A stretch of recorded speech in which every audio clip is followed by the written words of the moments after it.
গাজা দখল করে freedom zone বানাতে চান ট্রাম্প। ফিলিস্তিনের গাজার উপর দখলদার ইসরায়েল সামরিক আগ্রাসন চালাচ্ছে বলে সেটিকে দখলে নিতে চান ডোনাল্ড ট্রাম্প। মার্কিন প্রেসিডেন্ট এই অঞ্চলকে দখল করে সেটিকে ফ্রিডম জোন ঘোষণা করতে চান। বৃহস্পতিবার মিডল ইস্ট সফরের তৃতীয় দিনে কাতারে এমন মন্তব্য করেছেন প্রেসিডেন্ট ট্রাম্প। তিনি জানিয়েছেন গাজা নিয়ে তার একটি পরিকল্পনা আছে, যদি তিনি তা সফলভাবে সমাধান করতে পারেন তবে গর্বিত হবেন। ট্রাম্প বলেছেন, আমার কাছে গাজা নিয়ে একটি আইডিয়া আছে, আমেরিকাকে বিষয়টি নিয়ে ভাবতে দিন এবং এটিকে একটি মুক্ত অঞ্চল বানাই, এটিকে ফ্রিডম জোন বানাই। মার্কিন প্রেসিডেন্ট আরো বলেন, ইউনাইটেড স্টেটে যদি এটি পাই তাহলে গর্বিত হব।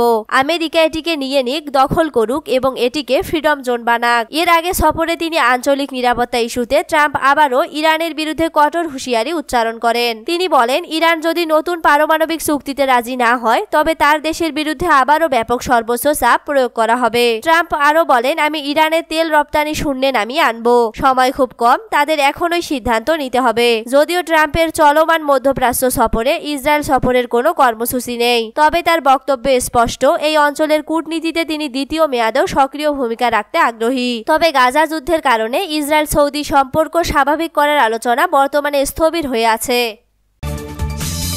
ইসরায়েলের সঙ্গে সম্পর্ক স্থাপনে সিরিয়াকে আহ্বান ট্রাম্পের। সৌদি আরবের রাজধানী রিয়াদে যুক্তরাষ্ট্রের প্রেসিডেন্ট ডোনাল্ড ট্রাম্প ও সিরিয়ার নতুন প্রেসিডেন্ট আহমেদ আল সারার বৈঠক হয়েছে। মার্কিন প্রেসিডেন্টের দপ্তর হোয়াইট হাউস জানিয়েছে, এই বৈঠকে সিরিয়াকে আব্রাহাম চুক্তিতে যোগ দেওয়ার আহ্বান জানিয়েছেন ট্রাম্প, যেটির মাধ্যমে 2020 সালে 4টি আরব দেশে দখলদার ইসরায়েলের সঙ্গে কূটনৈতিক সম্পর্ক স্থাপন করেছিল।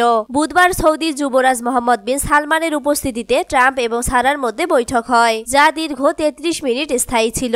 এর আগে গতকাল সবাইকে চমকে দিয়ে সিরিয়ার ওপর থেকে যুক্তরাষ্ট্রের নিষেধাজ্ঞা প্রত্যাহার করার ঘোষণা দেন ট্রাম্প। ট্রাম্প ও সারার বৈঠকের মাধ্যমে দীর্ঘ 25 বছর পর সিরিয়া ও যুক্তরাষ্ট্রের প্রেসিডেন্ট পর্যায়ে বৈঠক হলো, যেটিকে ঐতিহাসিক হিসেবে বিবেচনা করা হচ্ছে। কাতার ভিত্তিক সংবাদ মাধ্যম আল জাজিরার সাংবাদিক ইমরান খান সিরিয়ার রাজধানী দামেস্কো থেকে জানিয়েছেন, ট্রাম্প সারাকে বলেছেন, সিরিয়ায় সন্ত্রাসী গোষ্ঠী ISIL যেন ফিরে আসতে না পারে সেজন্য তাদের যেন সহায়তা করা হয়। জবাবে সারা বলেছেন, সন্ত্রাসবাদের বিরুদ্ধে লড়াই এবং রাসায়নিক অস্ত্র ধ্বংসে যুক্তরাষ্ট্রের সঙ্গে একই নীতি অবলম্বন করে সিরিয়া। এই সময় ট্রাম্প সারাকে আহ্বান জানান, সিরিয়া থেকে যেন ফিলিস্তিনি যোদ্ধাদের তিনি বের করে দেন। এছাড়া সব বিদেশি সন্ত্রাসীকেও নিজ দেশে ফেরত পাঠানোর আহ্বান জানান তিনি। এদিকে সৌদি আরবে 2 দিনের সফর শেষে দেশটি ছেড়েছেন ডোনাল্ড ট্রাম্প। এ সফরে সৌদির সঙ্গে $600 বিলিয়ন চুক্তি, আরব নেতাদের সঙ্গে আলোচনা ও বিনিয়োগ সম্মেলনে অংশগ্রহণ সহ বিভিন্ন কাজে ব্যস্ত সময় পার করেন তিনি। তার পরবর্তী গন্তব্য কাতার। আঘাত যত শক্ত হবে প্রতিঘাত তত কঠিন হবে, ভারতকে হুঁশিয়ারি। কাশ্মীর ইস্যুতে ভয়াবহ সংঘাতের পর যুদ্ধবিরতিতে রাজি দুই প্রতিবেশী দুই দেশ ভারত ও পাকিস্তান। তবে সোমবার জাতির উদ্দেশ্যে দেওয়া ভাষণে পাকিস্তানকে আবারও হুমকি দিয়েছেন ভারতের প্রধানমন্ত্রী নরেন্দ্র মোদী। তিনি বলেছেন, প্রয়োজনে আবারও পাকিস্তানের সীমানায় হামলা চালাবে ভারত। মোদীর এমন হুমকির পর পাল্টা হুঁশিয়ারি দিয়েছে পাকিস্তানও। মঙ্গলবার দেশটির পররাষ্ট্র মন্ত্রণালয় বলেছে, পাকিস্তানের উপর ভবিষ্যতের যে কোনো ধরনের আগ্রাসনের কঠোর জবাব হবে। আঘাত যত শক্ত হবে প্রতিঘাত তত কঠিন হবে। সোমবার মোদী তার ভাষণে পাকিস্তানকে সতর্ক করে বলেন, যদি ভারতের ওপর আবার কোনো সন্ত্রাসী হামলা হয় তাহলে সীমান্তে সন্ত্রাসীদের আস্তানায় আবারও হামলা চালাবে ভারত। এক্ষেত্রে পারমাণবিক হামলার ভয় দেখিয়ে লাভ হবে না। মোদীর এই মন্তব্যের পর মঙ্গলবার এর প্রতিবাদ জানায় ইসলামাবাদ। পাকিস্তানের পররাষ্ট্র মন্ত্রণালয় মোদীর ভাষণের সমালোচনা করে বলেছে, মোদীর বক্তব্য উস্কানিমূলক। যখন এই অঞ্চলে শান্তি ও স্থিতিশীলতার জন্য আন্তর্জাতিক প্রচেষ্টা চলছে তখন ভারতের প্রধানমন্ত্রীর এই বক্তব্য উত্তেজনা বৃদ্ধিকেই নির্দেশ করে। পাকিস্তান বর্তমান যুদ্ধবিরতিতে প্রতিশ্রুতিবদ্ধ রয়েছে, উত্তেজনা নিরসন এবং আঞ্চলিক স্থিতিশীলতার দিকে প্রয়োজনীয় পদক্ষেপ নিচ্ছে, কিন্তু ভবিষ্যতের যে কোনো ধরনের আগ্রাসনের কঠোর জবাব দেওয়া হবে। আঘাত যত শক্ত হবে এর প্রতিঘাত তত কঠিন হবে। এদিকে পাকিস্তানের উপপ্রধানমন্ত্রী ও পররাষ্ট্রমন্ত্রী ইশাকদার ভারতকে খোঁচা দিয়ে বলেছেন, পাইলটদের সাহস না থাকলে রাফাল যুদ্ধ বিমান দিয়েও কিছু হবে না। ভারত আঞ্চলিক আধিপত্য দেখাতে চাইলেও শেষ পর্যন্ত পিছু হটতে বাধ্য হয়েছে। তিনি জোর দিয়ে বলেন, এই মুহূর্তে পাকিস্তান আঞ্চলিক কৌশলগত সুবিধাজনক অবস্থায় রয়েছে। পাকিস্তানি সাহসী সেনারা জানে কিভাবে দেশের সম্মান রক্ষা করতে হবে।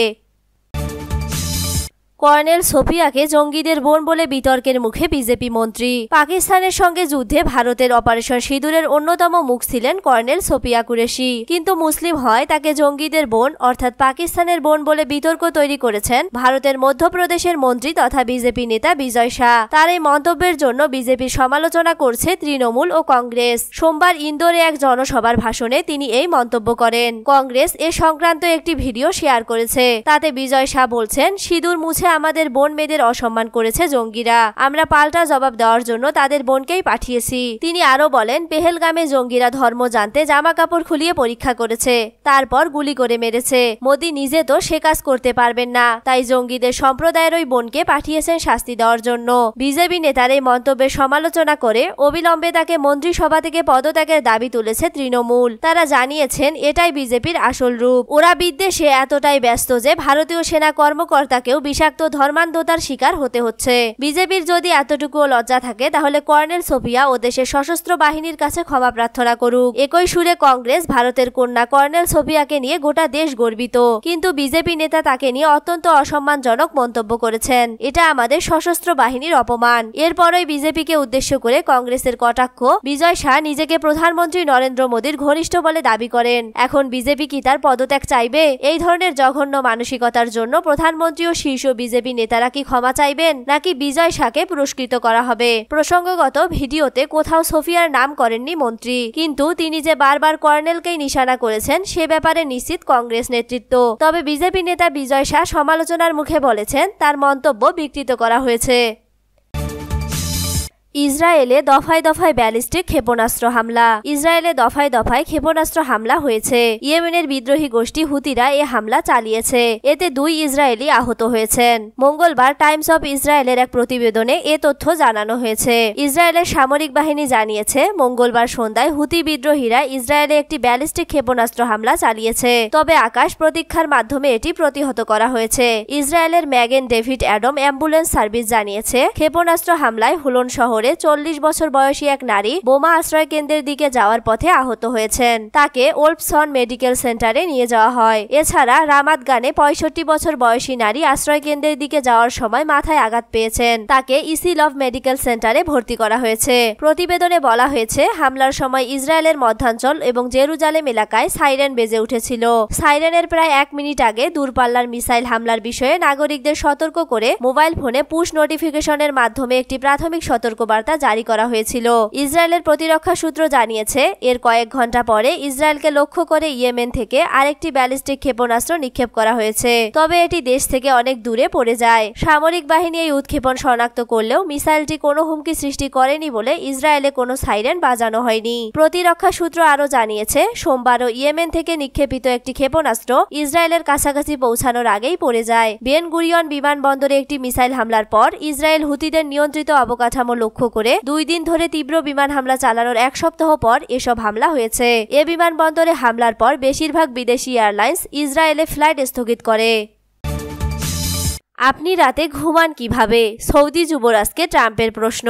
মার্কিন প্রেসিডেন্ট ডোনাল্ড ট্রাম্প তার দ্বিতীয় মেয়াদেও প্রথম বিদেশ সফর করলেন সৌদি আরবে। দেশটির যুবরাজ মোহাম্মদ বিন সালমান MBBS এর প্রতি অকুণ্ঠ প্রশংসা জানালেন তিনি। রিয়াদে বিশ্বের শীর্ষ ব্যবসায়িক নেতাদের এক সম্মেলনে বক্তব্য রাখতে গিয়ে ট্রাম্প মজা করে যুবরাজকে প্রশ্ন করেন, মোহাম্মদ আপনি রাতে ঘুমান কিভাবে? কি অবিশ্বাস্য কাজ আপনি করেছেন? ট্রাম্প বলেন তিনি রাতে আমাদের মতোই বিছানায় গড়াগড়ি করেন, ভাবেন আর কিভাবে উন্নতি করব। এ মন্তব্যে যুবরাজ হাসি দিয়ে সাড়া দেন এবং উপস্থিত শ্রোতারা দাঁড়িয়ে করতালি দেন। 78 বছর বয়সী ট্রাম্প সৌদি আরবের পরিবর্তনের ভূয়সী প্রশংসা করে বলেন, সমালোচকরা মনে করত এটা সম্ভব না, কিন্তু গত 8 বছরে সৌদি আরব তাদের ভুল প্রমাণ করেছে।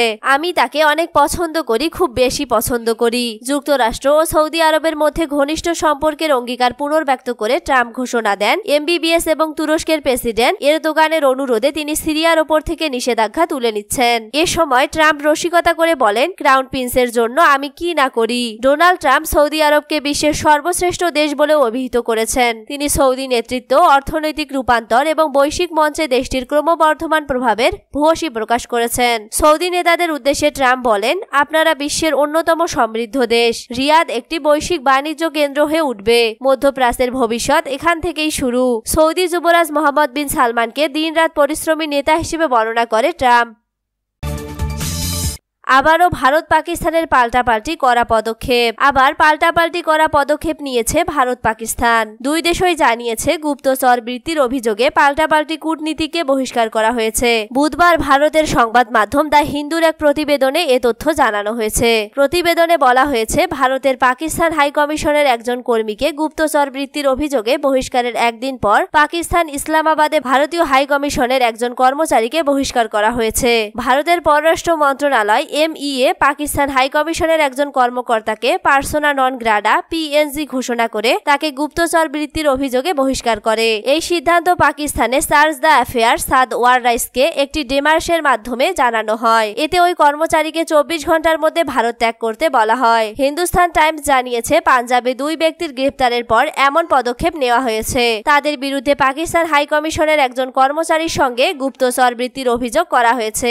পাকিস্তানের পররাষ্ট্র মন্ত্রণালয় এক বিবৃতিতে জানিয়েছে ইসলামাবাদে ভারতীয় হাইকমিশনের একজন কর্মচারীকে তার বিশেষ মর্যাদার সঙ্গে সামঞ্জস্যহীন কার্যকলাপে জড়িত থাকার জন্য পার্সোনা নন গ্রাডা ঘোষণা করা হয়েছে। তাকে 24 ঘন্টার মধ্যে পাকিস্তান ত্যাগ করতে নির্দেশ দেওয়া হয়েছে। মঙ্গলবার ভারতীয় সার্চ দ্য অ্যাফেয়ার্সকে পররাষ্ট্র মন্ত্রণালয়ে ডেকে এই সিদ্ধান্ত জানানো হয়। পাঞ্জাব পুলিশ গত 11 মে ঘোষণা করে যে তারা গুপ্তচর বৃত্তির অভিযোগে দুই ব্যক্তিকে গ্রেফতার করেছে যারা নয়াদিল্লিতে পাকিস্তান হাইকমিশনের একজন কর্মচারীর সঙ্গে যুক্ত ছিল। পুলিশের মহাপরিচালক গৌরব যাদব জানান নির্ভরযোগ্য গোয়েন্দা তথ্যের ভিত্তিতে প্রথমে একজন ব্যক্তিকে গ্রেফতার করা হয় যিনি ভারতীয় সেনাবাহিনীর গতিবিধি সম্পর্কে সংবেদনশীল তথ্য পাকিস্তান ভিত্তিক একজন হ্যান্ডলারের কাছে পাঠিয়েছিলেন। তার জবানবন্দির ভিত্তিতে দ্বিতীয় ব্যক্তিকে গ্রেফতার করা হয়। তদন্তে জানা গেছে এই দুই ব্যক্তি গোপনীয় তথ্যের জন্য অনলাইন লেনদেনের মাধ্যমে অর্থ পেয়েছিলেন এবং পাকিস্তানি হ্যান্ডলারের নির্দেশে স্থানীয় অন্য এজেন্টদের কাছে তহবিল পাঠাতেন। গাজায় হাসপাতালেও হামলা চালালো ইসরায়েল, এক রাতে নিহত 81। ফিলিস্তিনের গাজায় ইসরায়েলি হামলায় কমপক্ষে 81 ফিলিস্তিনি নিহত হয়েছেন। এর মধ্যে দক্ষিণ গাজায় হাসপাতালে চালানো হামলায় প্রাণ হারিয়েছেন 30 জন, আর উত্তর গাজায় হামলায় মধ্যরাতের পর থেকে প্রাণ হারিয়েছেন কমপক্ষে 51 জন। মূলত হাসপাতালে হামলার কয়েক ঘন্টা পরই উত্তর গাজায় ওই হামলা চালায় ইসরায়েল। বুধবার এক প্রতিবেদনে এই তথ্য জানিয়েছে সংবাদ মাধ্যম আল জাজিরা। সংবাদ মাধ্যমটি বলছে ইসরায়েলি বাহিনী গাজায় হামলা তীব্রতর করেছে এবং মধ্যরাত থেকে কমপক্ষে 51 জন ফিলিস্তিনিকে হত্যা করেছে বলে চিকিৎসকরা ও স্বাস্থ্যকর্মীরা জানিয়েছেন। নিহতদের মধ্যে 45 জন উত্তর গাজায় নিহত হয়েছেন। আল জাজিরা বলছে দক্ষিণ গাজার ইউরোপীয় এবং নাসের হাসপাতালে ইসরায়েলি বাহিনী বোমা হামলা চালিয়েছে কমপক্ষে 30 জনকে হত্যা করার কয়েক ঘন্টা পরেই সর্বশেষ হামলাগুলো শুরু হয়েছে। হাসপাতালে হওয়া ওই হামলায় নিহত হওয়া ব্যক্তিদের মধ্যে চিকিৎসা নিতে আসা একজন সাংবাদিকও রয়েছেন। এদিকে 2023 সালের অক্টোবর থেকে ইসরায়েলের গণহত্যামূলক যুদ্ধে নিহত ফিলিস্তিনিদের সংখ্যা বেড়ে কমপক্ষে 52,908 জনে পৌঁছেছে বলে মঙ্গলবার স্বাস্থ্য মন্ত্রণালয় জানিয়েছে। এছাড়া আহত হয়েছেন আরও 1,19,721 জন। স্বাস্থ্য মন্ত্রণালয়ের তথ্য অনুসারে গত 18 মার্চ থেকে গাজায় নতুন করে শুরু হওয়া ইসরায়েলি বিমান হামলায় এখন পর্যন্ত 2,780 ফিলিস্তিনি নিহত এবং আরও প্রায় 7,700 জন আহত হয়েছেন। ইসরায়েলের বর্বর এই হামলা চলতি বছরের জানুয়ারিতে কার্যকর হওয়া যুদ্ধবিরতি চুক্তি ভেঙে দিয়েছে। জাতিসংঘের মতে ইসরায়েলের বর্বর আক্রমণের কারণে গাজার প্রায় 85% ফিলিস্তিনি বাস্তুচ্যুত হয়েছিলেন। এছাড়া অবরুদ্ধ এই ভূখণ্ডের অধিকাংশ অবকাঠামো ক্ষতিগ্রস্ত বা ধ্বংস হয়ে গেছে। এর আগে গত বছরের নভেম্বরে আন্তর্জাতিক অপরাধ আদালত গাজায় যুদ্ধাপরাধ এবং মানবতা বিরোধী অপরাধের জন্য ইসরায়েলি প্রধানমন্ত্রী বেঞ্জামিন নেতানিয়াহু এবং তার সাবেক প্রতিরক্ষা মন্ত্রী ইয়োভ গ্যালান্টের বিরুদ্ধে গ্রেপ্তারি পরোয়ানা জারি করে। অবরুদ্ধ এই ভূখণ্ডে আগ্রাসনের জন্য আন্তর্জাতিক বিচার আদালতে গণহত্যার মামলার মুখোমুখিও হয়েছে ইসরায়েল।